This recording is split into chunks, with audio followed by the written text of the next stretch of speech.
Hey everyone, it's Christina. I am doing this quick video, sort of go over what's been happening lately. It's been about a month since my last video and it seems like a lot longer and a lot's gone on, but kind of was in a slump and things were kind of crazy, and just sort of fill you in on what's going on. And then I thought I would do a video on the kidney transplant process, since that's what we're moving forward to. If you have a family member who is dealing with kidney disease, like I'm the only one in my family who has this, who's dealing with this, who's ever had to deal with this as far as we know. So everything's new to us and it's hard to explain sometimes to people what's going on. And this is just a way for you, if you're a family member of somebody like who maybe isn't explaining their process, because it is a lot and sometimes we feel like people don't want to listen to it. This is just kind of mentally also what we go through because everything takes so much time. So in December is when I was diagnosed with stage 5 kidney disease. I was in the hospital and I was told that I was going to need a kidney transplant. And I had only ever known about transplants from what TV and movies had taught me. So I just thought, oh great, I'm gonna die because I'm never gonna get this kidney, because every television show and movie you see, it's about how they're minutes within dying and they're trying to find a donor at the last minute or something like that. So in my mind, I thought, I'm never gonna get this kidney because no one's ever gonna donate, you know? I found out, thankfully, that the wait list in Arizona for a kidney is an average of 3 to 5 years. So for me being only 34 when I was diagnosed, 3 to 5 years, it's a long time, but at least for me, I thought, okay, even if it's a maximum of 5 years, I'll be closer to 40, and it sucks, but that's better than being older and having to wait for it, because it's a harder time to find a match. And it's kind of hard to find a match when you're in your 30s too, because they try and keep your kidney donor age within the same age range as you. A lot of deceased donors are of the older age, so you know, they don't want to give you a 60-year-old kidney if you're 30, because I mean, obviously then your kidney's not going to last as long. So it's still a stressful process because you're thinking, okay, well, am I even going to get a kidney that's the same age range as me, and what's going to happen? Also with my kidney process, because of COVID, it's put a lot of pauses into the process. So I can't really even say for certain how quickly everything would have gone in a non-COVID world. I mean, maybe it is something where you get told that you need a transplant and right away you're put on the list, because in my mind I thought that was it. I thought that they tell you need a kidney transplant and it's just you're automatically placed on a list. And apparently that's not what happens. You have to be approved by a committee to be put on this list. So you have to do a bunch of testing to even be considered, which I did not know. So some people will be approved to be put on the list and some people are denied and told that they don't qualify to have a new kidney. That was new information to me because I didn't even know that there could be a possibility that I would be denied a new kidney. So I don't know if in a COVID world, maybe you're told that you need one and then the process to be put on that list immediately starts up, versus mine where it was December where I was told, and the process to be put on the transplant list didn't even start until March. And in between that time, hospitals had shut down. Anything that was non-emergency surgery was not even being looked at. So people who were supposed to even have transplants back in March were told now that they couldn't have them because to have a donor, that was considered elective surgery for them. So it didn't even count, or a life-saving surgery, which is super weird and not right to me, but I don't know who made that decision, but they did. My process started in March, and the first thing that you have to do is a class on the process of donation, what you need to do, where your body needs to be at that point. Normally that's a class that you take in the hospital and you're there with a few other people who need a transplant, so it's not just like a one-on-one thing. But again, the hospitals were closed down, so they did this as a phone conversation or a Zoom conversation. and I didn't have access to Zoom at that point, so mine was just over the phone. And they sent me a PowerPoint presentation, like in a paper packet in the mail. They advise you, and again, I don't know if this is nationwide or this is just Arizona rules, but your BMI has to be under 40. You have to have little to no antibodies. Obviously, to have a live donor or any donor, it has to be a blood match as well. And then they go over more of like your diet, why it's important to stay with it, what they look for, what kind of blood work they're taking from you. So there's a lot of information that goes into this. Then it took another month, so I had that class, everything was still shut down, they still weren't accepting people in. So then April's when I started my blood work, when they were starting to let people at least test for that, obviously going in with masks, having to take your temperature and everything before you go. So in April, I had my first round of blood work, which was telling me what type of blood I had, telling me if I had any antibodies, and then also for Arizona, they have to do a valley fever test to see if you've ever had it or if you are in the process of having it. My valley fever came back inconclusive, so they had to do that round again. So in a couple weeks, they did that one. Then after that round of blood, if everything comes back okay, they will tell you your blood type. So I was O positive. And then I put out on Facebook, you know, this is my blood type. You know, if you are interested in donating a kidney, please call the phone number that they have for the donation line. So I kind of just put that out there in the universe. Then after you do, I think it's 2 to 3 rounds of blood work, then you do a frailty test. So in the frailty test, they are doing basic testing with you. So how fast can you walk from point A to point B, which is a very short distance. It actually kind of caught me by surprise, and I laughed a little when she told me how short of a walk it was. So she said, walk it as quickly, no running, but walk it as quickly as you can, and they time to see how fast it takes you to get there. And in my mind, I was thinking, oh, I'm gonna pass this test with flying colors. I'm not frail. I don't consider myself as frail. And I was picturing that it was more for those elderly people, you know, like who are in the 70s and 80s who need a kidney, who obviously it does take a long time to walk from point A to point B in such a short distance. So they have you do a balancing test as well. You know, can you stand on one foot? You stand on your left, you stand on your right. Can you stand on both feet without wobbling or moving? There was how can you push on something? You know, they have you push on the wall. The one where I failed though was there is a thing, it looks like a hose nozzle, and you're supposed to squeeze it as hard as you can, and it measures how much strength you have in that arm. And the number they want you to get to on the dial is 20, and I could never get past 10. And I was kind of shocked. I mean, I know I have no upper body strength, but I didn't know that it was that low. So they told me they wanted me to work on that. So it's, you know, on a squeezy ball, that's how I have to practice, which I have been really bad at and not done.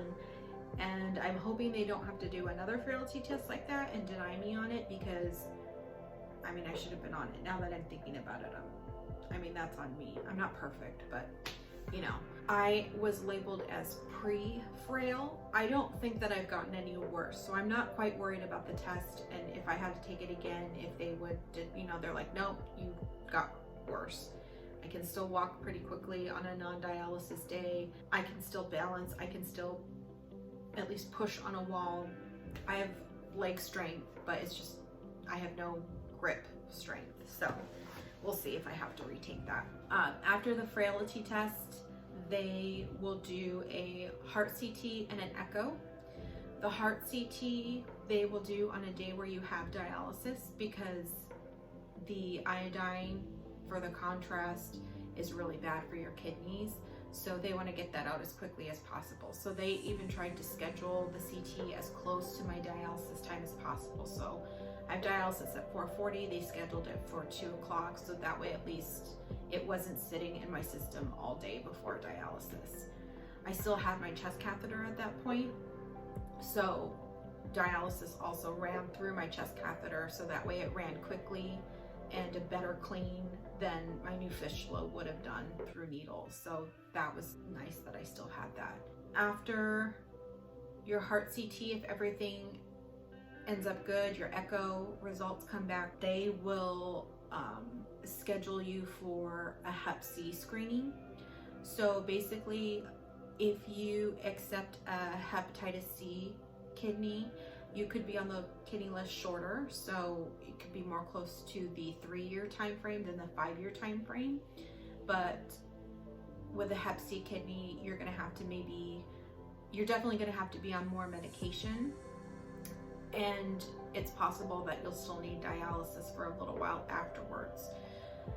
I was kind of on the fence about whether or not I wanted to accept a Hep C kidney, but I at least decided to move forward with the testing if I could even take a Hep C kidney body-wise.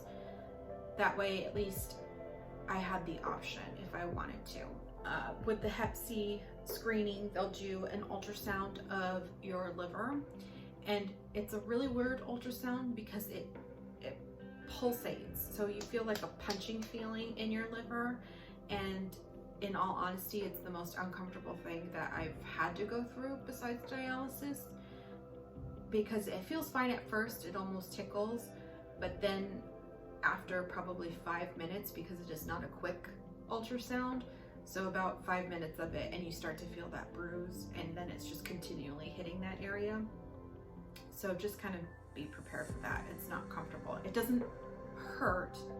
It's just the feeling as if you had a bruise and then now somebody's lightly poking you on that bruise. That's what it feels like. So just, yeah. So everything came back fine on that one. My liver can handle a Hep C kidney. So they told me that if a Hep C kidney became available to me, they would give me a call. They would advise me that it's a Hep C kidney, and I always have the option to say no, and it doesn't bump me down on the list. It's not like it puts me back at the bottom of the list. I stay where I am.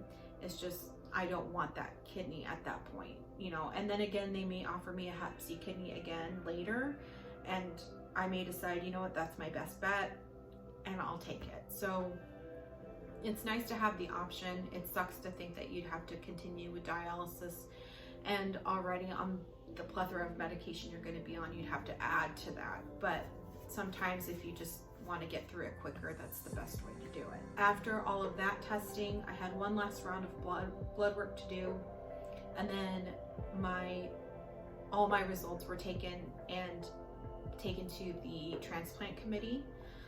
I was approved. It takes about a week to get your approval. They'll also take your blood results, like your labs and everything from dialysis, because they want to see where your phosphorus is at, your potassium, you know, how well are you doing on your diet, and that information they get from dialysis. I was approved in August. So now we're at the point where it was 8 months post-diagnosis. So it took 8 months to get on the transplant list. So it's frustrating to think about that it takes 8 months to do that, especially when you're told on a stage 5, like, again, mine are only working at 4%. So to me, I'm thinking like, well, this is an emergency. You get put on the list right away. So 8 months is kind of a lot. But again, in a non-COVID world, I don't know if that process goes faster. So if it wasn't because of COVID, would I have been placed on the list by March or April? Would it have taken that long to schedule everything? Because now they're having to spread out appointments for people, so not as many people are in an office at one point. You know, the waiting room for all the testing that I did at Banner, that waiting room is huge. So I can only imagine that they needed this huge waiting room at one point because so many people need a transplant or are in the process of getting tested. So, and now it's, when I go, I'm the only one who's there. There might be one other person and that's it. So maybe I could have gone on faster. Maybe in a post-COVID world, everything will go back to what it was before. And if you need a transplant, you'll get placed on faster than this. So hopefully my situation is just different for this year. You know, maybe it doesn't take that long. So the end of August is when I was put on the transplant list, and I was super excited. I was in the car taking my kids to Panera Bread to get smoothies when I got the call, and I went up to the window to pay for my smoothies and I was crying, and it was embarrassing, but at the same time I wanted to just celebrate so much because I was so happy. I mean, 8 months of just waiting and not knowing if they're even going to approve you. What if I had gone through all this testing and then they were like, hey, your labs don't look great, you know, we don't think your body can handle a new one. I can't even imagine. I put on Facebook again that everything was approved and my labs look good, and I got a call from one of my best friends who said that they had called the transplant line, told them that they were O positive, and they were sent in to start their blood work process almost immediately within the week, and that they already knew at least my blood work stats. So when my donors came back, they knew right away that they were going to be able to move forward, and he called me to tell me that he was in the process of starting the transplant process for me. So again, lots of tears were shed because this is someone who is like family to me, but I would have never expected to get a kidney from them.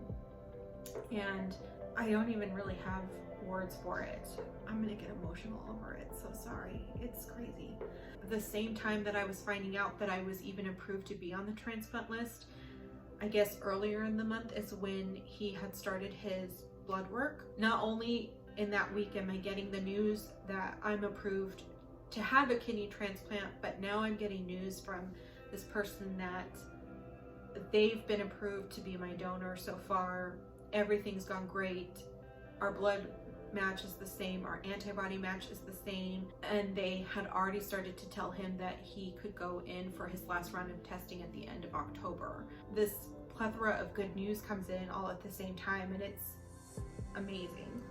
Then I get a call probably 2 weeks ago. I still have a few other testing to do before the kidney transplant. So I have to get a COVID test on October 10th, and I'm trying to be as good as possible at like not going anywhere, not doing anything. I am taking my kids up to Sedona tomorrow, but not like your normal kind of trip where you're going in and out of shops and stuff like that. We're not doing restaurants. It's just kind of like a camping, isolated sort of thing, just to get out of town. But I'm trying to be as good as possible at not putting myself out there, because one of the things that they told us is that if my donor or I get COVID, that's it. We can't have our transplant anymore.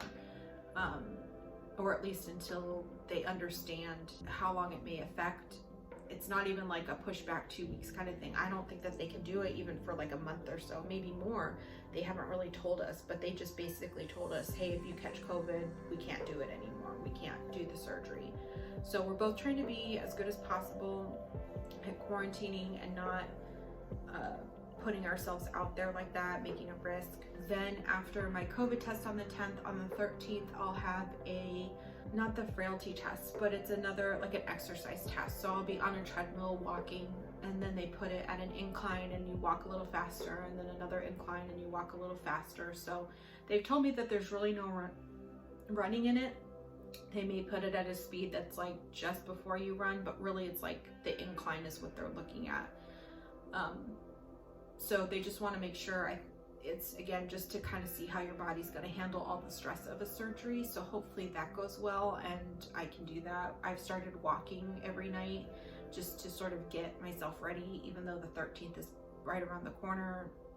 It's better than nothing, I think. I got a call from my donor a week ago. They told me that they have been given the okay to come down and do their last round of blood work. So the end of October, like right before Halloween, they're gonna come down and do that. Then we quarantine for 2 weeks, both him and I, and November 11th, I should have a new kidney if everything goes okay. So that's where we're at right now. And it's been almost a year. By November, it'll be 11 months since I was diagnosed. And while to me that's such a long time, I'm thinking like, I can't believe it took almost a year to get all this stuff done. I am also very aware of how truly lucky I am that this only took a year, when again I was told that it could be a 3 to 5 year process. So I'm very thankful for that, and I get really emotional when I think about it, and I again don't really have any words for it, but that's where I am right now. And I'm so thankful that again I don't have to necessarily wait for the transplant list to go. I have such a great group of friends who can't even put into words how blessed I am to have them in my life, because not only is it my donor right now who I'm so thankful to have, but there is another person in my life, another one of my good friends who also put in to be my kidney donor, who's a match. So that person's my backup. So if something happens to my current donor, if they back out, if they freak out, again, wouldn't be mad about, but I know that I don't have to wait, that there's this other person who also would be able to match me and move forward with that process. And that's so very rare to have, and I am so very lucky to have that. And I'm gonna try and be a little bit better about documenting things that happen throughout this process. It's gonna happen quick, I understand, and especially once Halloween hits, I feel like the whole year just sort of, or the rest of the year just goes in fast forward. I'm so excited to have all of this happen to me, and I can't even put it into words. Like, I don't even know how to end this video without it being kind of awkward, because I don't even know what to say other than thank you to this person. You know who you are, and we'll do like a reveal thing on the day of. But again, if you're somebody who's going through this process, who's maybe in the beginning stages and feeling discouraged, it can be great if you have the support system. And if you don't, and you have to wait the 3 to 5 years, I mean, I understand that in other states it can take longer. I was told that California, New York, it can be a 7-year wait or longer. It sucks, but I'm so lucky, and I can't thank this person enough, because I can't even imagine having to wait the full 3 to 5 years. If you're somebody who needs a donor, put yourself out there. I mean, it's weird, I was embarrassed about it, even though I don't need a kidney because of anything that I've done to myself. It was just an autoimmune disease that took my kidneys.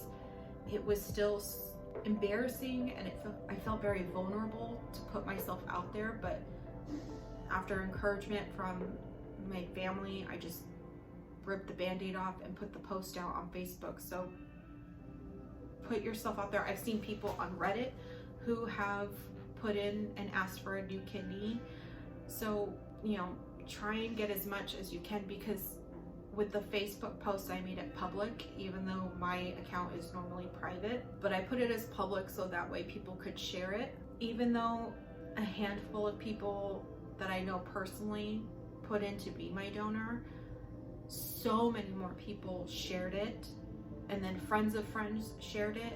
And I was getting messages from people I've never met in my entire life who were telling me that they were calling the number to be my donor. And it's so inspiring, because especially right now in 2020, this year has been crap. You're kind of seeing the worst of humanity, and to see these people who don't know you, they've never met you, they don't know what your life is like, and they're just selflessly putting themselves out there to donate a part of their body to you, is just so heartwarming and inspiring. And it makes me wish that I had done more when I could have. And these people, I don't know how, I mean, a simple thank you doesn't even sound like enough, but all I can say to them is just thank you for even putting yourself out there for that. Try and put yourself out there as much as you can. Any social media, so Facebook, Instagram, Reddit, Twitter, put it out there in the universe, let people know, and you'll be surprised at how many people out there are willing to help, who want to donate. And they're only going to find you if you put yourself out there. So that's the only thing that I can suggest, is just put it out there. And it may take a little while, but there's somebody for everybody. There should be somebody out there for you, and hopefully you're as lucky as I am to have this process. And so I hope that this was just a little inspiring for you. If you're one of my family members or friends who's watching this, you know, that's where I'm at right now. We're just in the waiting process. And when I think about November 11th and how fast that's going to come, I'm, again, so ecstatic and very emotional about it. And if I'm not wanting to hang out with you, if, you know, I've already told family members, like, we're not doing Halloween parties. I'm debating, I'm supposed to be in dialysis on the night of Halloween, but my husband's even debating if he's gonna let the kids go trick-or-treating, because again, we're trying to minimize my infection of COVID as much as possible. So, you know, we're not doing holiday parties, we're not doing birthdays, we're not doing anything. The only place I go to really is my parents' house, because my parents are on lockdown too. They don't go anywhere. So, and I only have one brother who I don't see very often, and nobody else comes to my parents' house. So it's like the safest place for me to be that's not my own home. Just know, if you're one of my friends or family, I miss you so much, and this is why I'm not doing anything and why I'm being even more paranoid and introverted than normal. But once I get my new kidney and hopefully maybe things start to go for the better COVID wise, we'll be back out there soon and better than ever. And I just want to say thank you to everybody for your support and your love, and thank you to my donor for just being there for me. And again, a thank you doesn't seem like enough, but I can't think of anything else to do for you that's even better than, you know, like what compares. So just, you know, thank you to everyone. I love you so much. And I don't know, hopefully I'll make some more videos between now and my transplant, but I will definitely have a transplant video out there, and recovery videos, just so you get an idea of what's that like too. And if you guys have any questions about the process, I know I kind of vaguely went over it, and it's honestly because I don't remember as much, but ask any questions that you have in the comments. It feels weird to say like and subscribe, but I mean, that's a YouTube thing. So again, thank you, love you, stay safe.